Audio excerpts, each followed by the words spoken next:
One of the big questions people are asking leading up to the end of the year is whether or not the Republicans' new tax bill is going to make it through the legislative process. There are plenty of different features in the bill, including one that will target a group that some have called unpatriotic. The NFL has been at the center of controversy since Colin Kaepernick claimed that no team would hire him after opting out of his contract with the San Francisco 49ers. The new tax code looks to target many undeserving groups that have been able to get away with abusing taxpayer dollars unscathed. One longtime congressional tax analyst stated, "Unlike the NFL, middle-class taxpayers have earned the right to take a knee when it comes to subsidizing professional athletic stadiums," according to the Washington Times. President Donald Trump has stated that his goal is to save the American people money, to make it so Americans can keep more of their own money. This new bill could potentially allow tens of billions of dollars to be kept by the earners every single year. This money could be used to increase wealth savings for families who have lower than average incomes. It could also provide big breaks for businesses with regard to overtaxation, which would help small businesses around the nation.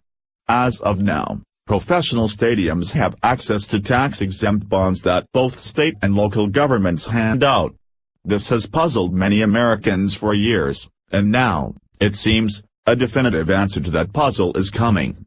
Getting rid of this break alone would save the taxpayers of this country about $299 million over the next 10 years, early estimates have predicted. This is, comparatively, small change compared to the millions that players bring in annually. At a time when sports leagues are earning billions of dollars in revenue every year, Congress should level the playing field for and eliminate the subsidy, the longtime congressman continued. This is the fight for the American people that was promised by President Trump.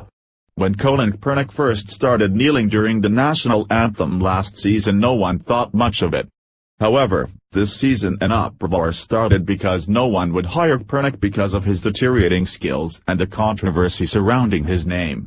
As a result, NFL players around the league started kneeling to protest racial injustice. However, they chose to do this during the national anthem, which did not sit well with an overwhelming majority of Americans. In fact, the point of the protest was lost when people started realizing that this very un-American behavior was occurring at every single NFL game. Congress' new tax code just sent a major message to the NFL. Should the NFL stop their protests? There were talks of cutting the stadium tax-exempt status before the national anthem protest controversy started stirring people up. However, because of the way everyone has consumed this story, the fact that the NFL tax exemption breaks are on the chopping block is considered by many to be a victory for the American people. It is unknown if this new tax bill will be settled on by the end of the year. Many Americans would love to see this resolved so that other pressing issues can be addressed. Perhaps, after tax reform passage, the money saved could be used towards building the border wall that many Americans think we desperately need, a wall that would, in part, help to make it harder for terrorists to execute attacks in our country.